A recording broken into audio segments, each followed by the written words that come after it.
마이크 폼페이오 미국 국무장관이 김영철 북한 노동당 부위원장과의 협상에서 진전을 이뤘다고 밝혔습니다. 하지만 여전히 해야 할 많은 일들이 남아있다며 협상은 끝나지 않았다고 밝혔습니다. We made progress here as well as in the other venues the conversations were taking place. 예, 우리가 자고 있는 사이에 많은 말들이 나왔고 많은 행동들이 있었습니다. 앞서 전해드린 대로 폼페이오 미 국무장관이 김영철 통전부장과의 회담 마친 후에 기자회견했고요. 트럼프 대통령이 또 의미 있는 몇 가지 말들을 했고요. 김영철 위원장이 친서 들고 이제 갑니다. 백악관으로. 게다가 북한에서는 김정은 위원장과 러시아 장관 간의 회담도 있었습니다. 종합적으로 분석해 주실 분, 세종연구소 홍현익 수석연구위원 연결을 해보죠. 홍 박사님 안녕하세요. 네, 안녕하십니까. 우선 밤사이에 나온 여러 가지들 중에서 제일 길게 얘기한 사람 폼페이오 기자회견 어떻게 보셨어요? 네, 진전은 있었지만 아직도 많은 일이 남았다는 것으로 이제 요약되는데요. 결국은 우리는 6월 12일 날 정상회담을 할 것이다. 예. 그리고 우리는 합의를 봤다. 이런 걸 기대했지만 아직도 갈 길이 멀다는 거를 보여주고 있는 것 같습니다. 저도 긍정적으로 평가하고 싶지만 구체적으로 폼페이오가 얘기를 안 했고 그리고 포장을 했지만 아직은 중요한 핵심 사항은 합의가 안 된 게 아닌가 이렇게 봅니다. 왜냐하면은 이 기회를 잡을 수 있으려면 김정은 위원장의 과감한 리더십이 필요하다. 예. 왜 과감한 리더십이 왜 필요할까요? 이미 했다면. 그러니까 최대 중요 사항은 합의 못 봤다. 저는 그렇게 봅니다. 역시 제 분석과 비슷한 분석을 내놓으시네요. 그러니까 폼페이오 장관이 한 말들 깁니다만 요약하면 이렇습니다. 올바른 방향으로 가고 있다. 김정은 위원장의 과감한 결단, 대담한 지도력이 필요하다. 그래서 6.12 합니까? 라고 물었더니 모르겠다. 처음 이 기자회견을 쭉 들었을 땐 굉장히 추상적인 단어들이 많기 때문에 뭔가 잘 됐나 보다. 분위기 좋나 보다. 이렇게 생각했었는데 하나하나 곱씹다 보니까 역시 결정적인 건 안 됐구나. 이런 생각이 들던데 비슷한 생각하신 거예요? 네. 그러니까 판문점에서 회담을 하고 싱가포르에 했지만 싱가포르는 이제 정상회담 그 일정이나 무슨 호텔 잡고 경호 그런 걸 얘기하는 거니까 중요하지 않고요. 예. 중요하지 않은 게 아니지만 하여튼 덜 정상회담이 중요하죠. 되느냐 안 되느냐는 판문점에서 결정나는 거죠. 예. 그런데 이제 판문점에서 하루 얘기하고 하루 쉬고 또 하루 얘기했는데 그리고 나서 어딘가 이제 뭔가 벽에 부딪힌 거죠. 그래서 그것은 좀 더 고위 정치인들이 타협이 필요하겠다 싶어서 김영철이 이제 트럼프 대통령이 편지나 전화를 해달라고 했기 때문에 그걸 전할 겸해서 이제 김영철이 고위급 정치적 타결을 위해서 간 건데 가서 제가 보기에는 이제 분위기는 좋고 태도도 좋고 좋은데 예. 그러나 핵심 사항에 있어서는 결국 그 뉴욕 회담에서도 타결 못했다. 그래서 이제 김정은의 결단이 필요하다 이렇게 얘기가 나오는 건데 그런데 이제 트럼프 얘기까지 합쳐보면 요번 한 번으로 끝났으면 좋겠지만 회담 한 번으로 됐으면 좋겠지만 하지만 종종 합의는 그런 식으로 이루어지지 않는다. 한 번의 회담 또는 두 번의 회담 또는 세 번의 회담에서도 합의가 이루어지지 않을 가능성이 높다. 하지만 언젠가는 합의가 이루어질 것이다. 이랬거든요. 간밤했습니다. 예, 이건 트럼프한테 우리가 들어왔던 얘기가 아니죠. 그러니까 그러니까 크게 말하면 그렇습니다. 6월 12일 날 회담이 될 수는 있는데 된다면 굉장히 원칙적인 얘기를 가지고 합의를 볼 것이다. 그리고 2차 회담을 예견한다. 그리고 2차 가서 조금 더 구체적인 게 나오고 3차까지 가서 결국은 최종적인 완전한 비핵화에 대한 구체적인 일정까지 나올 수 있다. 이런 정도이지. 지금 12일 날 북한이 모든 걸 CBID 다 받고 그다음에 프론트 로딩이라 그래서 그 네 가지 사항이 뭐냐면은 북한이 완전히 핵 목록 신고하고 미사일 신고하고 그다음에 우라늄 농축도 포기하고 폐기하고 그다음에 핵과 ICBM 장거리 미사일을 미국으로 이전하고 그다음에 특별 사찰 받는다는 거거든요. 그렇죠. 그거 된다고 하면 이번 12일 날 끝나리라고 이제 생각했는데요. 그게 아니라 거기까지 가려면 두 번 내지 세 번의 정상회담이 필요하다. 저는 지금으로서는 그렇게 봅니다. 자, 알겠습니다. 좀 정리 좀 해가면서 갈게요. 그러니까 판문점에서 성김하고 최선이 만나서 얘기해서 다 끝났으면 좋은데 다 안 끝났기 때문에 김영철 폼페이오가 담판 지으려고 만난 거예요, 뉴욕에서. 근데 거기서도 마지막 최종이 안 된 거예요. 결단이 안 된 거. 그러자 김영철이 김정은의 친서, 더 위로 간 거죠. 김정은 친서를 가지고 트럼프에게 지금 가고 있는 것이다. 그러면 그 마지막 걸림돌은 결국 그 4가지를 완벽하게 약속하는 것, 그 부분이 안 됐다고 보시는 거예요. 그 중에서도 일부는 받았으니까 이제 미국도 가는 거라고 보고요. 일부 안 된 건 뭐라고 보세요? 걸려 있는 거. 안 된 거는 임의 사찰. 임의 사찰 아무 때나 들어가서 보는 거. 네, 미국이 원하는 것은 아무 때나 짧은 시간 내에 가서 보게 해달라. 예. 그거는 북한은 9.19 공동성명 이후에 벌어졌던 회담도 그걸로 깨진 거거든요. 예. 근데 북한식 논리로 보면 그거는 우리가 미군이 북한을 다 점령했을 때 하는 거지. 이게 우리가 의미로. 미국한테 전쟁에서 진 것도 아닌데 그걸 왜 어떻게 받느냐. 그렇다고 지금 이제 미국이 제시하는 그 반대급부, 그러니까 보상에 대해서는 제가 좀 특이한 점이라면 북미 정상회담에서 나온 합의를 조약으로 만들어서 상원의 비준을 받겠다. 이게 대단한 겁니다, 사실. 폼페이오가 엊그저께 얘기한 거. 그거 왜 대단해요? 왜냐하면 이건 불가침 조약이나 뭐를 사실은 북한이나 과거의 소련도 미국 행정부를 믿질 않았어요. 왜 믿지 않았냐면 베르사유 조약 1차 대전 끝나고 조약 맺어놓고 상원이 비준을 거부하고 그다음에 뭐 기후 협약도 거부하고 그다음에 솔트2 79년에 전략 무기에 대한 합의도 브레즈네프하고 카타하고 한 것도 상원이 거부하고 그렇게 되니까 미국은 믿지 못할 나라다. 행정부는 한다 그러고 정부가 바뀌면 안 지키고 또는 비준이 없다는 이유로 뭐 의회가 간섭을 하면서 미국 이행을 못하게 해서 안 지키고 그러니까 합의 사항을 의회의 비준을 받아달라. 전쟁권도 미국은 의회가 갖고 있습니다. 그런 의미에서는 그거는 굉장히 주목할 만하다. 그러면은 홍 박사님, 그러면 지금 임의 사찰 그 부분에서 걸렸을 거다. 그 외에 또 요구한 것들이 있었잖아요. ICBM까지 다 처리해라. 뭐 핵무기도 9개로 빨리 반출해라. 이런 거는 다 풀렸을 거라고 보세요? 그것도 제가 볼 때는 이미 미국도 다 핵무기가 20개면 20개 다 한 번에 반출하라고는 기대 안 했을 겁니다. 아하. 그러니까 5개 정도, 한 4분의 1 정도 그 가져가면은 북한의 핵 기술을 다 할 수 있거든요.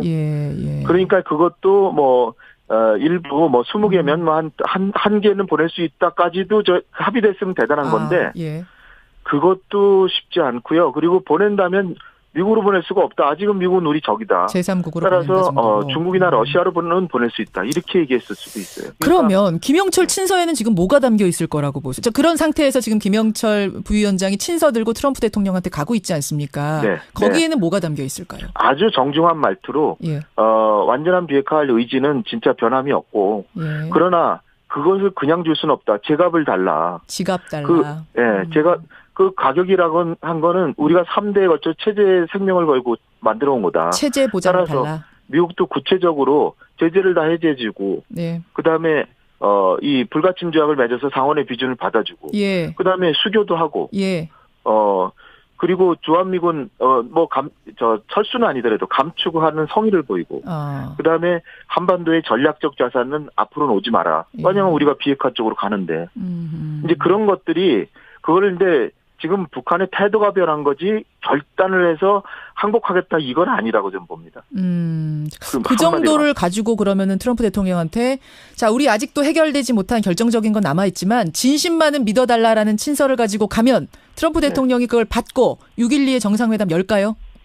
트럼프 대통령도 지금 자신이 속으로는 불안하죠. 왜냐하면 12일 안 할 수도 없고 또 하기도 곤란하고. 또 뒤집기도 애매하잖아요. 지금 한번 뒤집었다가. 지금 근데 안 하기가 어려워지거든요. 그렇죠. 이제 며칠 지나면 안 할 수가 없습니다. 그런 상황이 될 텐데.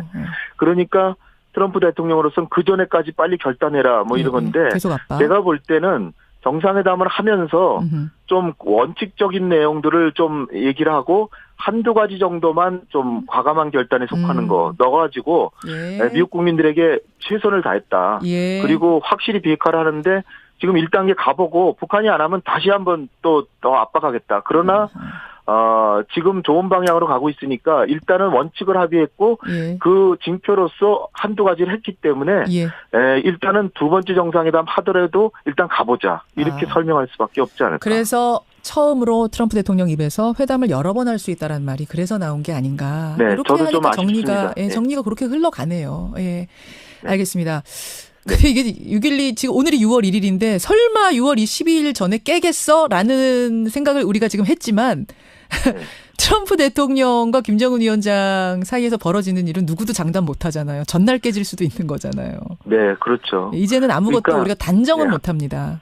한 가지만 더 말씀드리면 예. 그 트럼프 대통령이 회담을 깬 편지 썼잖아요. 예. 그 내용에서 저는 제일 중요한 게 김계관과 최선희가 CBID를 굉장히 폄하했어요. 맞아요. 예. 그 두 완전한 편지에서. 예. 그러니까 거기에 대한 반발로 취소했다. 저는 그렇게 봅니다. 결국 미국은 의회가 갖고 있습니다. 그런 의미에서는 그거는 굉장히 주목할 만하다. 네. 그러면은 그리고 홍 박사님, 홍 박사님, 네. 그러면 지금 이미 사찰 그 부분에서 걸렸을 거다. 그 외에 또 요구한 것들이 있었잖아요. 다른 ICBM까지 다 처리해라. 뭐 핵무기도 9개로 빨리 반출해라. 이런 거는 다 풀렸을 거라고 보세요? 그것도 제가 볼 때는 이미 미국도 다 핵무기가 20개면 20개 다 한 번에 반출하라고는 기대 안 했을 겁니다. 아하. 그러니까 5개 정도, 예. 한 4분의 1 정도 그 가져가면은 북한의 핵 기술을 다 할 수 있거든요. 예. 그러니까 그것도 일부 20개면 한 개는 보낼 수 있다까지도 합의됐으면 대단한 건데 예. 그것도 쉽지 않고요. 그리고 보낸다면 미국으로 보낼 수가 없다. 아직은 미국은 우리 적이다. 제3국으로 따라서 중국이나 러시아로는 보낼 수 있다. 이렇게 얘기했을 수도 있어요. 그러면 김영철 친서에는 지금 뭐가 담겨 있을 거라고 보세요? 그런 상태에서 지금 김영철 부위원장이 친서 들고 트럼프 대통령한테 가고 있지 않습니까? 네. 거기에는 뭐가 담겨 있을까요? 아주 정중한 말투로 예. 완전한 비핵화할 의지는 진짜 변함이 없고 예. 그러나 그것을 그냥 줄 수는 없다. 제값을 달라. 지갑 달라. 제가 그 가격이라고 한 거는 우리가 3대에 걸쳐 체제 생명을 걸고 만들어 온 거다. 체제 보장을 따라서 달라. 미국도 구체적으로 제재를 다 해제해주고, 네. 그다음에 이 불가침 조약을 맺어서 상원의 비준을 받아주고, 예. 그다음에 수교도 하고, 예. 그리고 주한미군 철수는 아니더라도 감축하는 성의를 보이고, 그다음에 한반도의 전략적 자산은 앞으로는 오지 마라. 왜냐하면 우리가 비핵화 쪽으로 가는데, 이제 그런 것들이 그거를 이제 지금 북한의 태도가 변한 거지. 마이크 폼페이오 미국 국무장관이 김영철 북한 노동당 부위원장과의 협상에서 진전을 이뤘다고 밝혔습니다. 하지만 여전히 해야 할 많은 일들이 남아있다며 협상은 끝나지 않았다고 밝혔습니다. We made progress here as well as in the other venues the conversations were taking place. 예, 우리가 자고 있는 사이에 많은 말들이 나왔고 많은 행동들이 있었습니다. 앞서 전해드린 대로 폼페이오 미 국무장관이 김영철 통전부장과의 회담 마친 후에 기자회견했고요. 트럼프 대통령이 또 의미 있는 몇 가지 말들을 했고요. 김영철 위원장이 친서 들고 이제 갑니다. 백악관으로. 게다가 북한에서는 김정은 위원장과 러시아 장관 간의 회담도 있었습니다. 종합적으로 분석해 주실 분, 세종연구소 홍현익 수석연구위원 연결을 해보죠. 홍 박사님 안녕하세요. 네, 안녕하십니까. 우선 밤사이에 나온 여러 가지들 중에서 제일 길게 얘기한 사람 폼페이오 기자회견 어떻게 보셨어요? 네, 진전은 있었지만 아직도 많은 일이 남았다는 것으로 이제 요약되는데요. 결국은 우리는 6월 12일 날 정상회담을 할 것이다. 예. 그리고 우리는 합의를 봤다. 이런 걸 기대했지만 아직도 갈 길이 멀다는 거를 보여주고 있는 것 같습니다. 저도 긍정적으로 평가하고 싶지만 구체적으로 폼페이오가 얘기를 안 했고 그리고 포장을 했지만 아직은 중요한 핵심 사항은 합의가 안 된 게 아닌가 이렇게 봅니다. 왜냐하면은 이 기회를 잡을 수 있으려면 김정은 위원장의 과감한 리더십이 필요하다. 예. 왜 과감한 리더십이 왜 필요할까요? 이미 했다면. 그러니까 찜막 걸림돌은 결국 그 4가지를 완벽하게 약속하는 것, 그 부분이 안 됐다고 보시는 거예요? 그 중에서도 일부는 받았으니까 이제 미국도 가는 거라고 보고요. 일부 안 된 건 뭐라고 보세요? 걸려 있는 거. 안 된 거는 임의 사찰. 임의 사찰 아무 때나 들어가서 보는 거. 이 미국이 원하는 것은 아무 때나 짧은 시간 내에 가서 보게 해달라. 예. 그거는 북한은 9.19 공동성명 이후에 벌어졌던 회담도 그걸로 깨진 거거든요. 예. 근데 북한식 논리로 보면 그거는 우리가 미군이 북한을 다 점령했을 때 하는 거지. 이게 우리가 의미로. 미국한테 전쟁에서 진 것도 아닌데 그걸 왜 어떻게 받느냐. 그렇다고 지금 이제 그 미국이 제시하는 그 반대급부, 그러니까 예. 보상에 대해서는 예. 제가 좀 특이한 점이라면 북미 정상회담에서 나온 합의를 조약으로 만들어서 상원의 비준을 받겠다. 이게 대단한 겁니다, 사실. 폼페이오가 엊그저께 얘기한 거. 그 왜 대단해요? 왜냐하면 이건 불가침 조약이나 뭐를 사실은 북한이나 과거의 소련도 예. 미국 행정부를 믿질 않았어요. 왜 믿지 않았냐면 베르사유 조약 1차 대전 끝나고 조약 맺어놓고 상원이 비준을 거부하고 그쵸. 그다음에 뭐 기후 협약도 거부하고 예, 예. 그다음에 솔투 79년에 예. 전략 무기에 대한 합의도 브레즈네프하고 카터하고 한 것도 상원이 거부하고 예. 그렇게 되니까 미국은 믿지 못할 나라다. 행정부는 한다 그러고 정부가 바뀌면 안 지키고 또는 비준이 없다는 이유로 뭐 의회가 간섭을 하면서 미국 이행을 못하게 해서 안 예. 지키고 그러니까 합의 사항을 예. 의회의 비준을 받아달라. 예. 전쟁권도 예. 하지만 종종 합의는 그런 식으로 이루어지지 않는다. 한 번의 회담 또는 두 번의 회담 또는 세 번의 회담에서도 합의가 이루어지지 않을 가능성이 높다. 하지만 언젠가는 합의가 이루어질 것이다. 그런 이랬거든요. 얘기를 해서 간밤했습니다. 예. 예, 이건 트럼프한테 우리가 들어왔던 얘기가 아니죠. 그러니까 그러니까 크게 말하면 그렇습니다. 6월 12일 날 예. 회담이 될 수는 있는데 예. 된다면 굉장히 원칙적인 얘기를 가지고 합의를 볼 것이다. 그리고 2차 회담을 예견한다.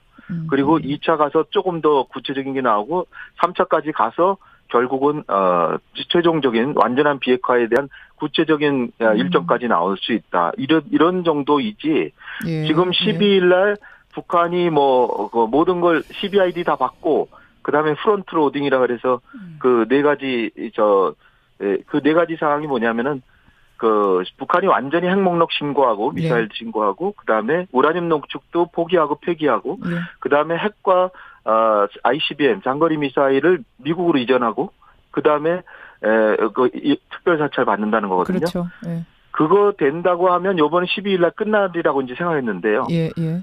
그게 아니라 거기까지 가려면 두 번 내지 세 번의 정상회담이 필요하다. 저는 지금으로서는 그렇게 봅니다. 자, 알겠습니다. 좀 정리 좀 해가면서 갈게요. 네. 그러니까 네. 판문점에서 성김하고 최선이 만나서 얘기해서 다 끝났으면 좋은데 다 안 끝났기 때문에 김영철 폼페이오가 단판 지으려고 만난 거예요. 뉴욕에서. 근데 거기서도 마지막 최종이 안 된 거예요. 결단이 안 된 거. 그러자 김영철이 김정은의 친서 더 위로 간 거죠. 김정은 친서를 가지고 트럼프에게 지금 가고 있는 것이다. 그러면 그러니까 최대 중요 사항은 합의 못 봤다. 저는 그렇게 봅니다. 역시 제 분석과 비슷한 분석을 내놓으시네요. 그러니까 폼페이오 장관이 한 말들 깁니다만 요약하면 이렇습니다.